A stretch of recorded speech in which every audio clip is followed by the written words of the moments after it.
At Eastbridge High, where appearances meant everything and social status ruled the halls, no one expected a quiet girl from a working-class neighborhood to flip the script on the school's reigning queen bee.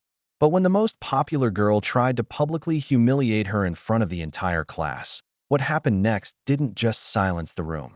It flipped the power dynamics of the entire school. This is the story of Amara Bishop and how one moment of courage turned cruelty into consequences. For most students, Eastbridge was just a place to pass through. Homework, friends, maybe a few awkward dances. But for Amara, every day felt like stepping onto a stage where she didn't belong in the cast. Her braids, her thrifted clothes, her soft-spoken voice. Everything about her marked her as different in a school obsessed with sameness. She wasn't from the manicured suburbs or the private neighborhoods where most of her classmates lived. Her mom worked 2 jobs. Her brother picked her up in a second-hand car that sometimes stalled in the parking lot, and her lunch was often homemade leftovers packed in reused containers. None of that bothered Amara, but at Eastbridge, it was enough to make her invisible, or worse, a target. And no one loved making her feel small more than Brielle Camden. Brielle wasn't just popular, she was untouchable. With her Instagram-perfect life, designer outfits, and a father on the school board, she was the center of Eastbridge's social solar system. Teachers smiled too much around her. Students whispered to stay on her good side. And every time Brielle entered a room, heads turned, not because she was kind, but because she was powerful. And that power? She liked to use it, especially on people like Amara. For weeks, Brielle had been making snide comments, pretending not to hear Amara in group projects, rolling her eyes with practiced cruelty. But on that particular Tuesday morning, Brielle escalated things. In the middle of a classroom discussion, with the teacher momentarily distracted, she struck. A cruel joke, a racial stereotype disguised as a funny remark, loud enough for the room to hear, sharp enough to draw blood. The class froze. A few laughed awkwardly. Most looked down, pretending they didn't hear. Amara sat still, her hand halfway raised, her eyes fixed on the whiteboard as if it might protect her from the sting of humiliation. But what no one knew, not Brielle, not the classmates who avoided eye contact, was that Amara wasn't going to stay silent this time. And what followed would change everything. The silence after Brielle's remark was louder than anything else in the classroom. Mr. Dalton, their English teacher, returned to the whiteboard with a half-finished thought, completely unaware of what had just been said. Amara could feel the heat rise in her face, not from embarrassment, but from restraint. Her pencil trembled slightly in her hand as she fought the urge to react. For years, she'd been told, by her mother, by her older brother, even by well-meaning teachers, that staying quiet was the safest option. Don't stir the pot. Don't give them a reason to label you angry. But this wasn't just about her anymore.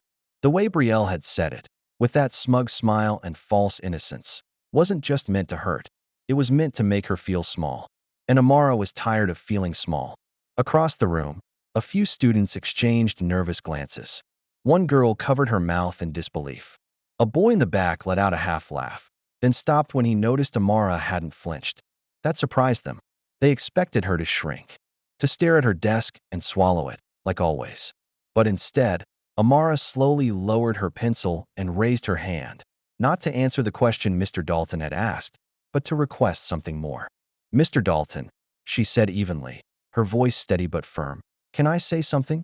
The teacher turned, startled by the tone. "Of course," he said, gesturing to the front of the class. All eyes followed Amara as she stood up, quietly, deliberately, and walked to the front of the room. She didn't look at Brielle. Not yet. She faced the class instead. Her classmates, who'd seen her as a background character, now saw her stepping into a spotlight she never asked for. "I just want to make something clear," she began, her voice rising just enough to carry. "When someone makes a joke at your expense, especially one tied to who you are, your culture, your skin, your family, it's not just a joke. It's a message, a way to say, you don't belong here. And I've heard that message too many times." She paused, scanning the room. Even Brielle was silent now, her phone locked in her hand. "But I do belong here. I earned my spot in this class, just like anyone else. And I won't let anyone, popular or not, decide my worth with a punchline." The class remained silent, stunned. Mr. Dalton looked as if he wanted to say something, but couldn't find the words. Brielle shifted in her seat. For the first time, Amara saw uncertainty in her face. And just like that, the balance in the room started to tilt. Not with shouting, not with drama, but with truth spoken out loud, in a voice no one expected. The air in the classroom was still charged as Amara returned to her seat, but everything had shifted, like the floor beneath them had tilted ever so slightly, and no one quite knew how to stand.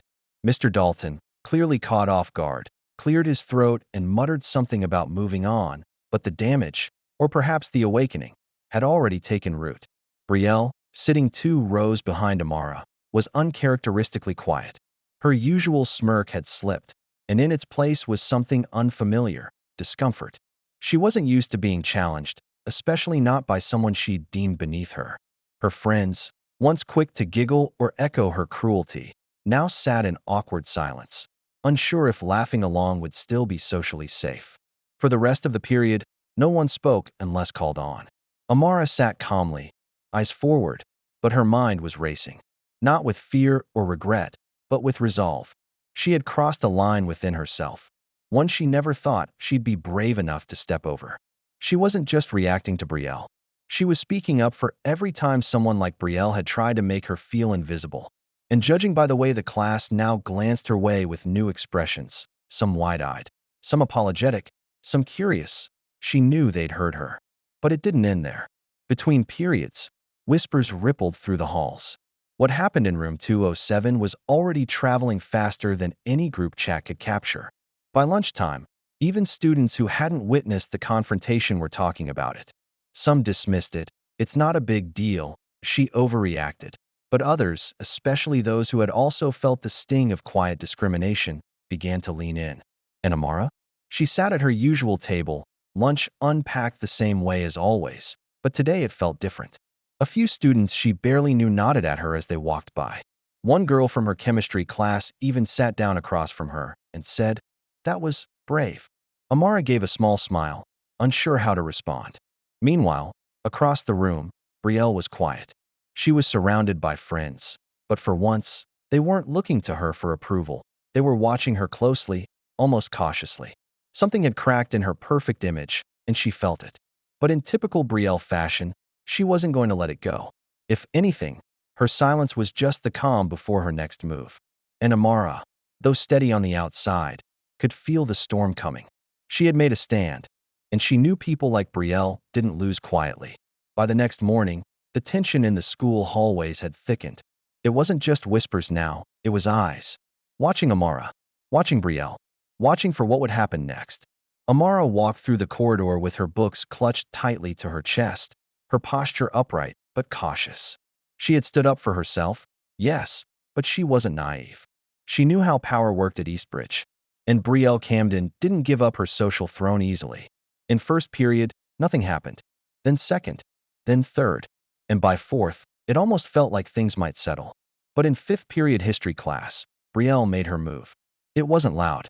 It wasn't public like before. It was subtle, strategic. Notes passed behind Amara's back. Giggles stifled by manicured hands. A whispered phrase, "She thinks she's a hero now," just loud enough to be heard. And then, the final strike, a post on social media. A picture of Amara, taken weeks ago during a group project, eyes half closed and unflattering. The caption read, "Queen of Woke. Bow down or be cancelled #drama class not history class." Uploaded during class and already collecting comments by the time the bell rang. Amara saw it on a friend's screen, her stomach sinking. The picture wasn't the worst of it. It was the way it weaponized the moment. Brielle wasn't just mocking her. She was turning the narrative, making Amara seem like an overreactive attention seeker. A girl who made everything about race. A disruptor of the status quo. Amara wanted to disappear for a second. Not because she regretted speaking out, but because she didn't want her truth to be twisted into a meme. But before she could spiral further, she felt a hand on her shoulder. "Don't look at it," said Mateo, a classmate from art who rarely spoke but had always been kind. "She's losing control. That's why she's doing this." Amara looked at him, surprised by the solidarity. He shrugged. "You did something real yesterday. Some people saw it. Some people needed it." That small comment grounded her. Brielle's post was a petty attempt to reassert control, but the ripple Amara created yesterday couldn't be undone with filters and hashtags. Still, the smear campaign stung. And it wasn't over. At lunch, some students avoided her altogether. Others approached, carefully, offering praise in hushed tones, as if afraid to be seen taking sides. Brielle, meanwhile, sat at her usual table, surrounded by her clique, but even from a distance, Amara noticed it. The energy around her had changed. Her laughter was forced. Her phone was out constantly, and despite her best efforts, she was losing the grip she once had over the room. The battle wasn't over, but the field had shifted. The following day, Eastbridge buzzed with an energy that felt on edge, like something was about to snap. Amara kept her head down as she walked into class, but inside, she was bracing herself. She'd been through enough to know that when someone like Brielle felt threatened, she didn't stop. She escalated. And sure enough, that escalation came during 7th period, when they were both assigned to the same group for a class presentation. Mr. Harris, their social studies teacher, divided the room into fours, and as fate would have it, Amara found herself grouped with Brielle, Brielle's best friend Sienna, and a quiet kid named Jonah who looked like he wanted to disappear. The assignment was simple: research a current social issue and present both sides. Mr. Harris gave them class time to brainstorm, and the moment he turned his back, Brielle pounced. "Oh, perfect," she said, flipping her hair and smirking at Amara. "We've got our resident activist. Maybe you can write us a speech about how the cafeteria is systemically oppressive." Sienna snorted, but Jonah just looked down. Amara didn't react, not with her face anyway. But inside, something hardened. She had come too far to shrink now. Or, Amara said, keeping her voice calm, "We could actually do the assignment instead of turning it into a roast session. I'm guessing you didn't read the rubric?" Brielle blinked, caught off guard. Her smirk wavered. "Excuse me," she said louder now. "You don't get to talk to me like that." But Amara didn't flinch. "Actually, I do. And I will." Jonah looked up, stunned. Sienna stared, unsure whether to laugh or stay silent. "You can keep making jokes, Brielle," Amara continued. "But you're just proving the point. That when someone calls out bad behavior, people like you don't reflect. You retaliate. And you do it with insults, fake smiles, and viral posts." Mr. Harris turned around, catching the tail end of the tension. "Is everything okay here?" he asked, eyeing the group. Brielle immediately put on her sweet-voiced mask. "All good, Mr. Harris. Just a passionate group discussion." But Amara had had enough of letting things slide. She raised her hand. "Actually, Mr. Harris," she said clearly, "I'd like to talk to you after class. About what's really been happening." The class went still. Brielle's face lost a bit of its practiced confidence. For the first time, she realized Amara wasn't going to play her game quietly anymore. And as the teacher nodded and moved on, something shifted. The power Brielle wielded so easily, the unchecked mockery, the intimidation masked as charisma, was crumbling. Because Amara wasn't just defending herself anymore. She was dismantling the system Brielle had hidden behind for years. After class, as the final bell echoed through the halls, Mr. Harris stood by his desk organizing papers when Amara quietly approached. Brielle lingered by the door, pretending to scroll through her phone, but clearly listening. "Mr. Harris," Amara began, her voice steady, "I need to let you know that what's been happening between me and Brielle goes beyond group tension." The teacher looked up, his expression shifting from casual to serious in an instant. "Go on," he said, giving her his full attention. Amara explained, not in anger, but with clarity. The microaggressions, the public shaming, the social media post. She didn't embellish. She didn't play the victim. She just told the truth. Mr. Harris nodded thoughtfully, asking a few questions, then assured her it would be handled professionally and taken seriously. Outside the classroom, Brielle's eyes flickered with panic as she realized her empire of subtle cruelty was no longer behind closed doors. It was being documented. That same afternoon, Amara was called into the guidance office. She sat down with Ms. Lang, a calm, observant counselor who had clearly already been briefed. "I'm proud of you for speaking up," Ms. Lang said after Amara recounted everything again. "But I need to ask, do you feel safe here?" Amara thought for a moment. "I do now, because I'm not pretending anymore." What she didn't expect was what came next. Ms. Lang nodded, then reached into a folder and handed her a printed copy of an anonymous letter. "I think you should read this," she said. It was from another student. Someone who had seen the confrontation in class, watched how Brielle had treated her, and finally admitted that they too had been on the receiving end of Brielle's cruelty, just quieter, hidden behind jokes and hallway glances. She made me feel like I was worthless, the letter read. But after seeing Amara stand up to her, I realized I didn't have to stay silent either. Amara's hands trembled slightly as she held the page. She had no idea her words had reached further than the classroom, that she'd unknowingly given someone else the courage to come forward. And as she looked up at Ms. Lang, something deeper settled in her chest. This wasn't just about her. This was bigger. That evening, an email was sent to all students and parents.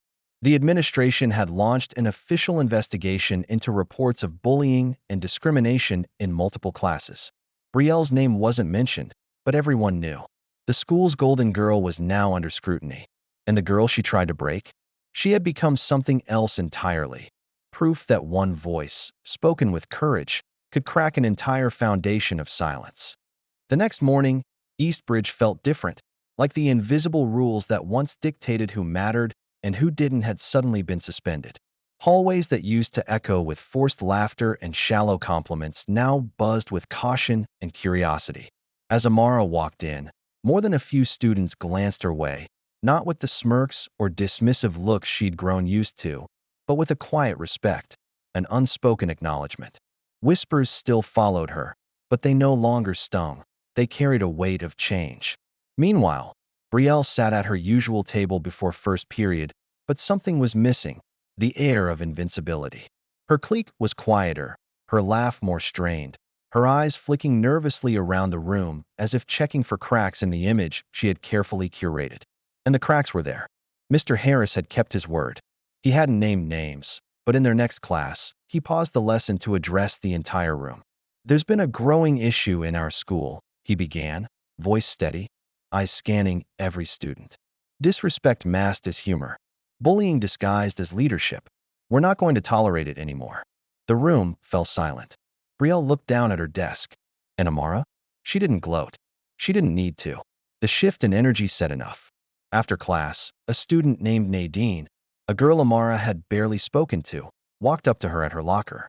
"Hey," she said, voice low, glancing around. "I just wanted to say thank you for what you said. I've seen her go after others too. Most people just let it happen." Amara smiled, humbled. "Thanks. I just couldn't stay quiet anymore." Nadine hesitated, then added, "You didn't just speak for yourself, you know." That sentence stuck with Amara. All day, more students began approaching her, quietly, respectfully. A few shared their own stories of exclusion. Some just nodded in support. She hadn't meant to start anything, but it was clear now. She had. And the school was paying attention. By lunch, the guidance office had put up a new poster. "Your voice matters. Report. Speak. Be heard." And for the first time, it didn't feel performative. It felt real. Brielle passed by Amara in the lunch line, her gaze lingering just long enough to say what her pride wouldn't let her voice. She knew she'd lost something. Not just her grip on the class, but the illusion that her status made her untouchable. Amara didn't return the stare. She didn't need to. The silence between them was enough. A silence filled with accountability, and the beginning of something much bigger than either of them. The school assembly came 2 days later, an unannounced addition to the schedule that surprised everyone. Students shuffled into the auditorium, buzzing with speculation. On stage stood Principal Moreno, flanked by 2 guidance counselors and a student-led inclusion officer. The moment he stepped up to the mic, the room fell into expectant silence. "What happened this past week has reminded us of something vital," he began. "Words matter. Power matters. And what we allow to happen silently in our classrooms and hallways shapes the culture we live in." No names were mentioned, but everyone knew.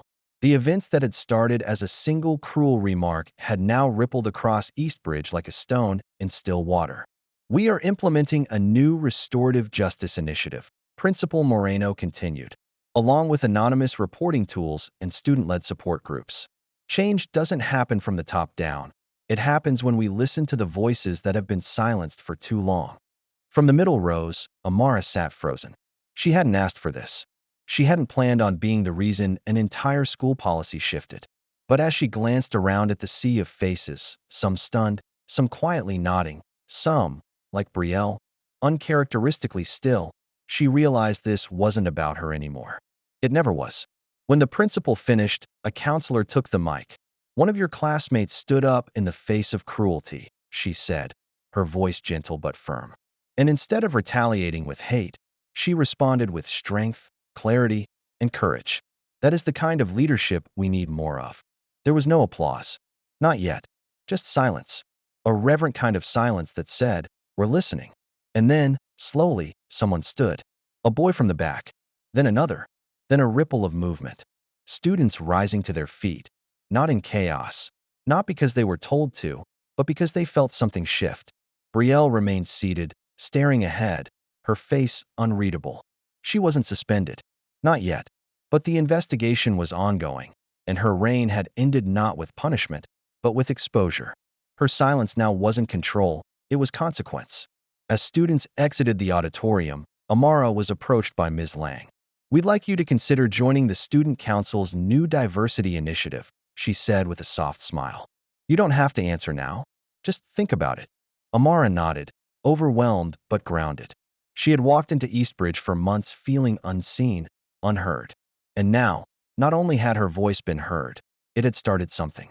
Something permanent. Something real.